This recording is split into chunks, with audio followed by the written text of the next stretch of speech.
Olá pessoal, deixa eu ver vocês aqui. Está tudo compartilhando direitinho? Tá. O Alan quer entrar? Pera aí. Pede para ele entrar de novo. Eu não sei se eu autorizei. Eu acho que não. Não apareceu aqui, agora sim.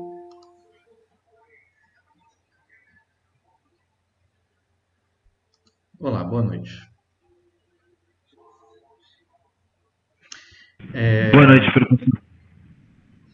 Então vamos lá. Limite e continuidade. Agora a gente vai ver uma definição mais precisa mesmo e exata de limite e continuidade, né? São noções que a gente já começou a ver em cálculo e a gente inclusive já usou aqui no curso, mas agora a gente vai rever. E agora que a gente vai ver essa história de epsilons e deltas, daqui para frente é só isso. Vamos lá, cadê a janela? Tá aqui.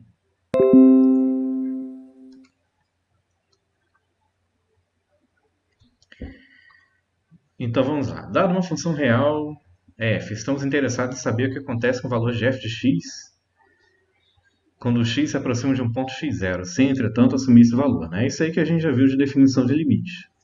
Né? O f o que acontece com f quando o x se aproxima de um ponto x0, mas x sendo diferente de x0. Né? Então, aí está dizendo que muitas vezes a f de x se aproximará da própria f de x0, mas isso acontece para uma classe de funções que são ditas contínuas. E a gente vai ver aqui, vai rever a definição de funções contínuas, mas eu acredito também a gente vai ver é, a definição usando abertos, tá? Que é uma coisa que a gente não viu exatamente dessa forma assim, tá? Tava uma coisa embutida, né? Implícita ali na definição que a gente viu em cálculo. Vamos lá. E aqui vai falando sobre aquela coisa clássica de que do que significa x se aproximar do ponto x0, mas sem assumir o valor de x0, né? Aí está querendo dizer que por causa disso não é necessário que o f de x0 esteja definido, né? Essa que é a vantagem dessa definição. E na verdade, a vantagem também é que você pode mudar o valor da f em x0 quanto você quiser, que o limite permanece o mesmo. Né? Isso também a gente viu em cálculo. O valor da função ali naquele ponto não importa para o valor do limite.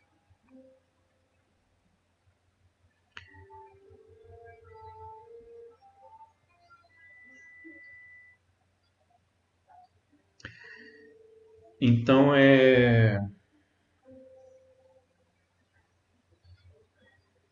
está querendo dizer que é possível que seja é preciso que seja possível se aproximar de x0 por pontos do domínio da f, né? Então o x0 ele tem que ser ponto de acumulação de A. Lembra que a gente viu o que é um ponto de acumulação? O ponto de acumulação ele é um ponto de aderência do conjunto A menos o x0, né? E essa é uma das utilidades dessa noção dessa definição de ponto de acumulação, tá? É para essa noção de limite. Vamos lá. Então, não é isso que a gente quer fazer no limite, a gente quer pegar valores se aproximando de x0, mas diferentes de x0. Então, se x0 ali. O que acontece em x0 não importa pra gente. Então, se a gente tem uma sequência que se aproxima de x0, mas que é diferente de x0, toda essa sequência, então quer dizer que quando a gente aproxima para x0, a gente está usando valores que estão no conjunto A menos o x0, ou seja, o x0 é um ponto de acumulação de A. Tá?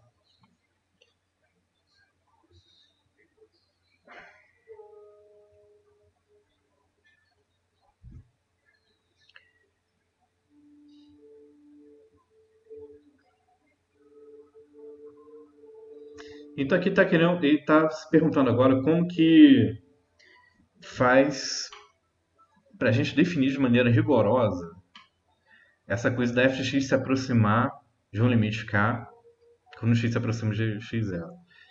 Aí está repetindo a experiência em limite de sequências e está lembrando que é errado a gente pensar que a distância de f de x a k decresce junto com a distância de x a x0. Não necessariamente, ela pode aumentar, depois diminuir de novo, aumentar, depois diminuir de novo. E ainda assim a sequência convergir a k. O lance é que a partir, lembrando de limite de sequência, a partir de um certo n grande, eu sei que a distância do, do valor da sequência, do AN, para o limite x, é controlada, é menor que um certo epsilon, tá? Então você fixa um epsilon, pega um epsilon menor ainda, eu sei que para outro n grande, n maior ainda, todo mundo ali, a distância da sequência até o limite é menor que epsilon. E assim vai. Então o que a gente faz é dizer que a partir de um certo elemento da sequência, a distância entre o valor da sequência e o valor do limite é menor que o certo epsilon, tá? Então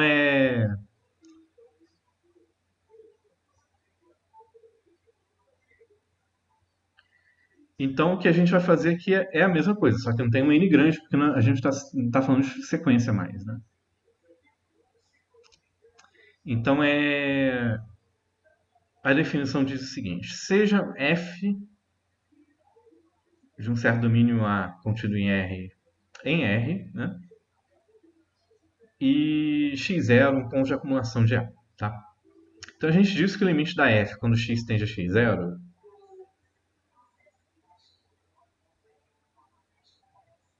tá um pouco confuso o texto. O limite de f quando x tende a x0 e ele vale k, talvez esteja faltando aqui existe, né?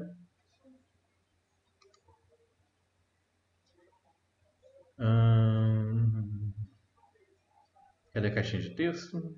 Adicionar texto. Existe, mas vamos pôr na cor vermelha. Isso. E tem que pôr aqui pra cima. Ai, Leon.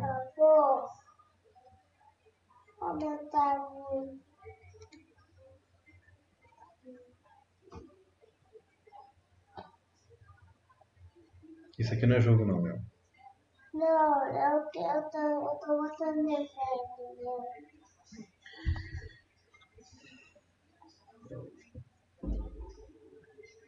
Existe ele vale k se para todo epsilon marque 0, existe delta marque 0. Então vamos lá. Então dizemos que o limite. Como é que seleciona aqui a setinha? Tá bom. Dizemos que o limite de f de x quando x tende a x0 existe e ele vale k se para todo epsilon existir um delta tal que para todo x pertencente a A, se a distância entre x e x0 for menor que delta, então a distância entre f e k é menor que epsilon. Então o que isso quer dizer? Lembrando do limite de sequência que a gente viu, a gente tinha que para todo epsilon existe um n grande, tal que se o valor a posição do elemento da sequência for maior que n, então a distância entre o valor da sequência e o limite é menor que epsilon, né?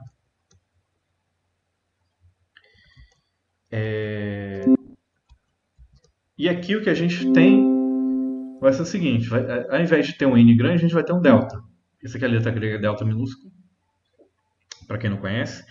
E a gente tem o seguinte: para todo epsilon, existe um delta que, se a distância entre x e x0 for menor que delta, então todo mundo ali, a f de todo mundo, aqui nesse conjunto, a distância da f para o limite k é menor que epsilon, tá? Então, à medida em que x vai se aproximando de x0, a gente tem que a distância entre a f e a k vai ficando controlada, tá? É isso que está acontecendo aqui. Professor, Diga. quem seria o delta? O delta aí vai depender da função. Mas na prática a gente vai ver. Na prática é tipo o seguinte. Eu quero que a distância entre f de x e o limite seja menor que 1 sobre 2, por exemplo, 0,5, seja menor que meio. Existe um delta que se a distância entre x e x0 for menor que esse delta, a f de todo mundo ali, a distância dessa f para o limite é menor que meio, então você tem que ver, você tem que achar que delta é esse. E aí você vai, faz a conta e garante, tá? E talvez a gente possa ver um exemplo aqui. Tem um exemplinho aqui, mas para mostrar que o limite não existe. E tem um exemplo aqui para mostrar que o limite existe. Então a gente vai ver o que são esses exemplos. Se o exemplo não for muito bom, eu dou um terceiro, tá bom?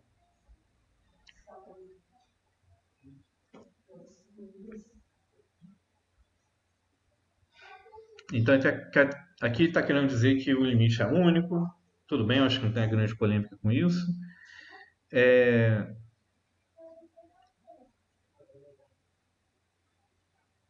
Então aqui está dizendo que só faz sentido a gente considerar o limite da f quando x tende a x0 se x0 for ponto de acumulação. Senão não faz sentido considerar isso.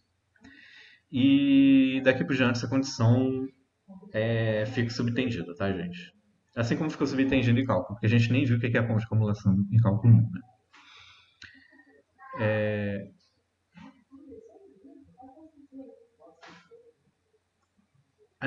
Então, atenção, a negação de limite de x tendendo a x0 de f de x igual a k diz que o limite, se existir, é diferente de k, mas não diz que ele existe ou não, né? Então, para negar essa condição, se não tivermos de antemão a existência do limite, não podemos supor que o limite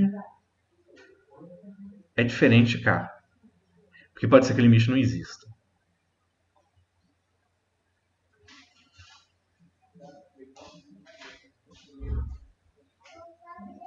Então, ele fez uma observação, daqui para frente vai usar. Vamos ver. Aí, vamos ver um exemplo de uma função, seja a função a f que vai de reais menos zero, menos a origem, até r, dada por f de x é igual a 1 se x for maior que zero, e x é igual a menos 1 se x menor que zero. Essa função aí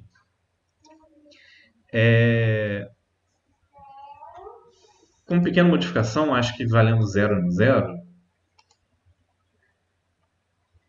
ela não é idêntica, mas é bem parecida com uma função chamada eu acho que é com i. Função de Heaviside. Deixa eu pesquisar se é isso mesmo.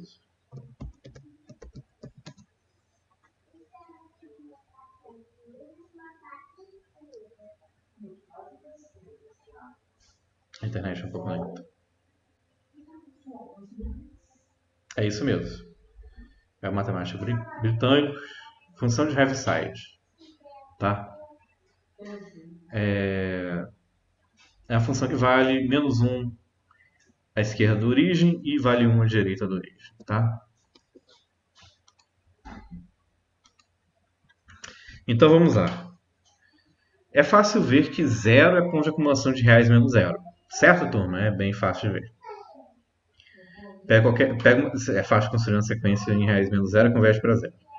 Suponhamos que o limite, quando x tende a zero, da f de x é igual a um certo k. K qualquer. Então você toma epsilon igual a 1 na definição do limite.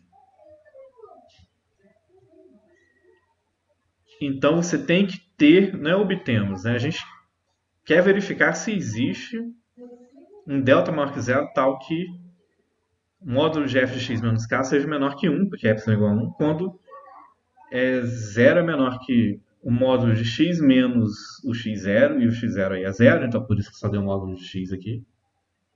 que é menor que delta, né? Portanto, o 2 vai ser igual... 2 por que 2?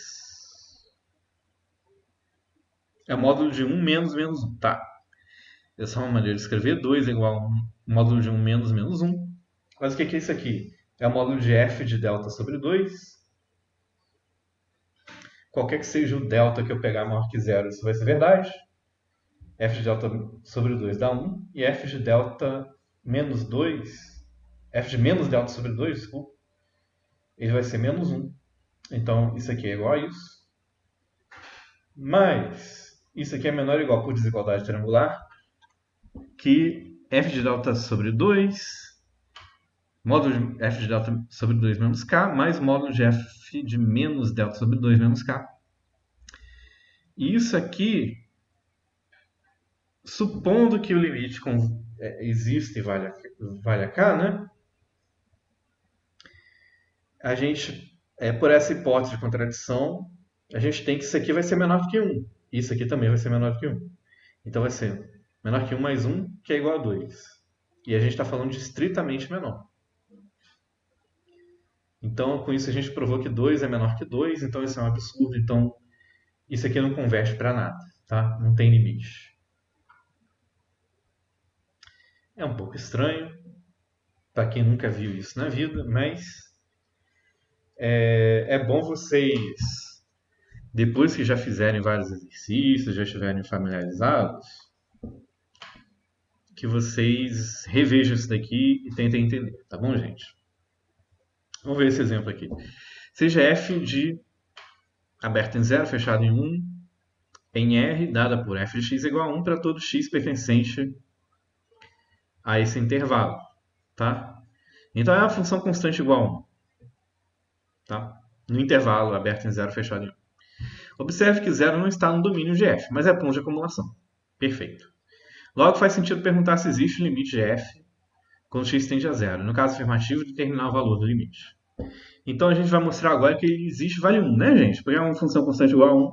A gente já sabe de cálculo que saiu o limite. Quando tender a 0, vai dar 1 também. Né? Então Mas vamos demonstrar usando essa definição de épsilons e deltas. Que, aliás, eu esqueci de falar a frasinha bem importante. Que neste momento o leitor já pode apreciar a capa do livro que tem o epsilon e delta. Então, a partir de agora, um monte de epsilon e delta no curso. Como eu falei. Vamos lá. Então, como é que a gente vai demonstrar que esse limite existe e vale 1? Seja epsilon maior que 0 qualquer, para todo x no intervalo 0, 1, aberto em 0, fechado em 1, temos que o módulo da f de f de x menos 1 vai ser igual. Para todo x naquele intervalo, f de x vale 1. Né? Então, f de x vale 1, substituiu aqui. Então, dá 0, que é menor que epsilon. Então, você pode pegar delta qualquer. Você pode pegar delta qualquer que vai ter essa propriedade. Se a distância entre x e epsilon for menor que delta, a distância entre f de x e 1 vai ser menor que qualquer epsilon que você pegar. Então, esse é um exemplo bem roubado também. E aí, com isso, a gente conclui que o limite vale 1. E aí, da mesma maneira, você mostra que se a função é constante, o limite converte para constante. Mas ele mesmo admite que esse exemplo é atípico. Então, geralmente, o delta vai ser uma coisa que vai depender de epsilon e de x0, tá? E de acordo com a função também, vai depender da função dada. Nesse caso aqui, o delta é independente. Você pode pegar um delta qualquer e daria certo. Mas isso é uma exceção, tá? Então, ele está dizendo que muitas vezes essa dependência é indicada pela notação delta é igual a um delta de epsilon e x0. Mas ninguém usa isso aqui, tá, gente? A gente só escreve delta mesmo. Os exemplos a seguir ilustram essa dependência. No primeiro deles, delta depende apenas de epsilon, e no segundo depende tanto de epsilon quanto de x0. Então, vamos ver esses exemplos aqui. Sejam f de R em R, dado por f de x igual a x. Para todo x pertencente a R, e x0 um ponto qualquer pertencente a R. Mostremos que o limite, quando x tende a x0 da f de x, dá próprio x0, tá?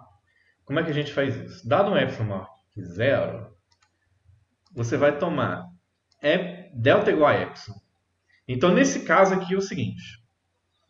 A gente vai achar o delta que vai fazer aquela definição dar certo. O delta que vai fazer aquela definição dar certo, por exemplo, você pegar delta igual a epsilon.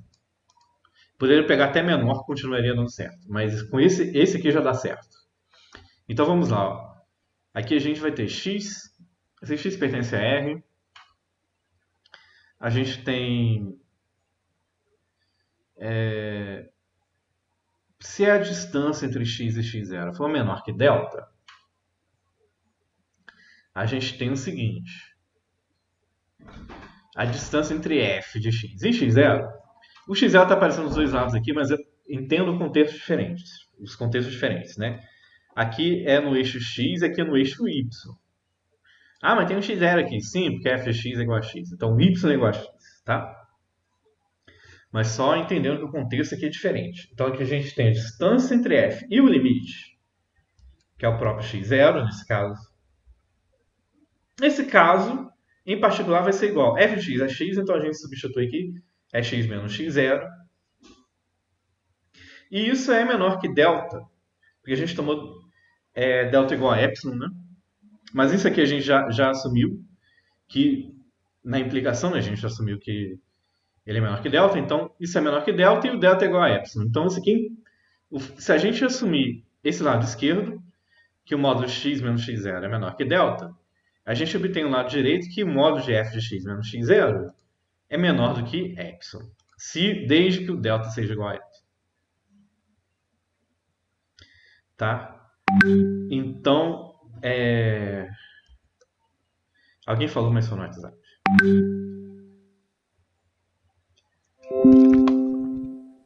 Então, gente,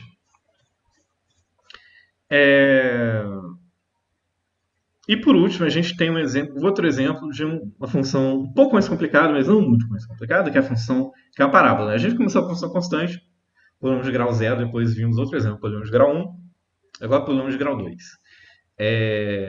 F de x é igual a x ao quadrado para todo x pertencente a R e x0, um ponto qualquer em R. Então vamos mostrar que o limite da f quando x tende a x0 dá x0 ao quadrado. O que é de se esperar, né, gente? Porque a gente já viu em cálculo 1 que polinômios são funções contínuas e funções contínuas o limite é igual ao valor da função. Então aqui, o limite quando x tende a x0 vai dar o valor da função em x0, que vai dar x0 ao quadrado. Isso a gente já sabe de cálculo 1, mas vamos verificar usando aqui essa definição de limite. Então vamos lá. Vamos fixar epsilon maior que 0. E vamos tomar... Caramba, gente. Tomar delta é igual a... Veja bem, esse delta aparece assim magicamente. É mínimo entre 1 e epsilon sobre 2 módulos de x0 mais 1.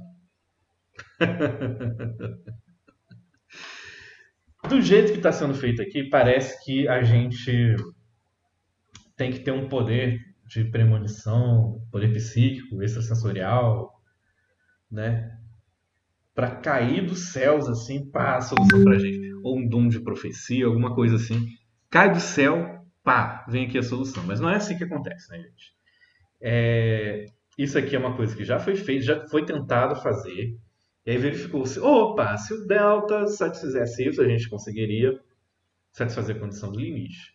E aqui foi feito já mostrando que delta é esse como se fosse a primeira coisa que a gente tivesse pensado.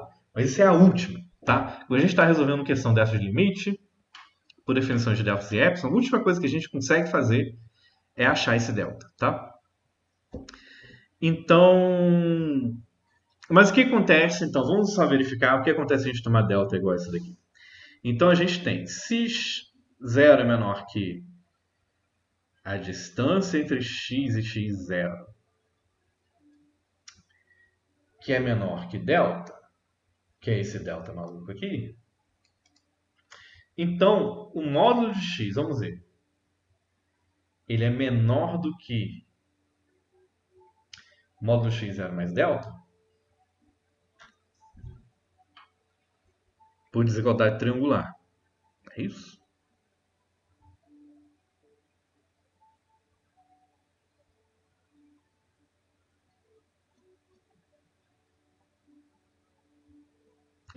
Sim, sai por desigualdade triangular, mas é uma propriedade mesmo de módulo.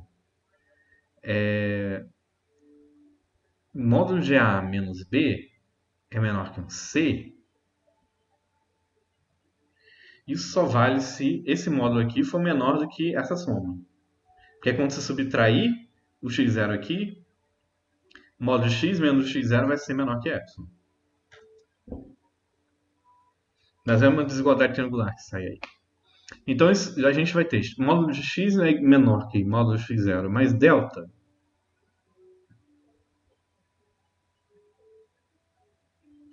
E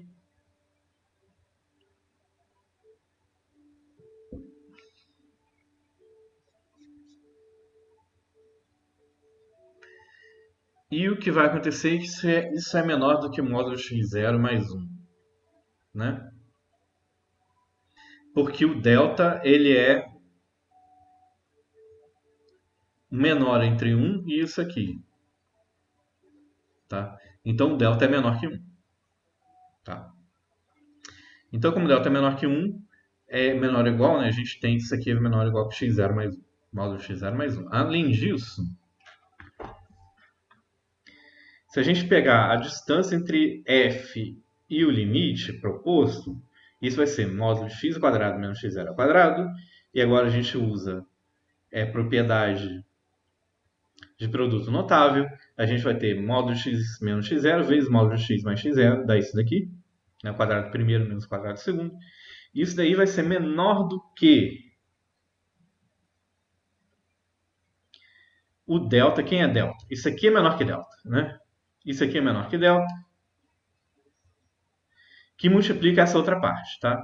É menor que delta multiplicando essa outra parte aqui, mas essa outra parte também, por desigualdade triangular, é menor do que módulo de x mais o módulo de x0.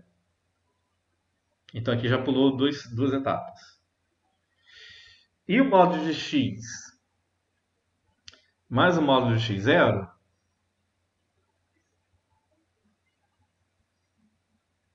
calma aí. Não, a gente tem aqui que o módulo de x ele é menor do que o módulo de x0 mais 1. Então substitui aqui, isso vai dar delta que multiplica 2 módulos de x0 mais 1, e a gente substitui que o delta é menor do que epsilon sobre 2 módulos de x0 mais 1. Então corta uma coisa com a outra e se dá menor ou igual que epsilon. Então o delta foi escolhido aqui dessa forma para a gente cancelar esse termo aqui e isso dá menor ou igual que epsilon no final. Tá? Muito bem, então aqui o livro admite que o exemplo anterior pode induzir o leitor a pensar que achar delta em função de epsilon e de x0 é uma tarefa sobrenatural. Normalmente, rascunha-se a demonstração de trás para frente. Aí está falando o que eu já falei. Sabendo que devemos obter f de x menos k menor que epsilon, procuramos saber quão grande pode ser o módulo de x menos x0. Isso é, qual deve ser o valor de delta, para que cheguemos a essa conclusão. Tá? Em seguida, passamos a limpa demonstração. E já sabendo qual é o valor de delta, simplesmente dizendo, seja delta igual a abracadabra. Porém, dependendo da função, mesmo que achar o valor de delta não seja mágica, tal tarefa pode ser bastante enfadonha. Uma alternativa é fazer uso das proposições a seguir. Elas facilitam as demonstrações de existência e os cálculos dos limites sem necessidade de manipular epsilons e deltas. Tá? Então, Mas eu vou encerrar essa primeira parte da aula que fala sobre a definição de limite por epsilons e deltas, tá? Porque vou dividir os vídeos em pedaços menores para ver se facilita vocês verem. Então, até o próximo vídeo.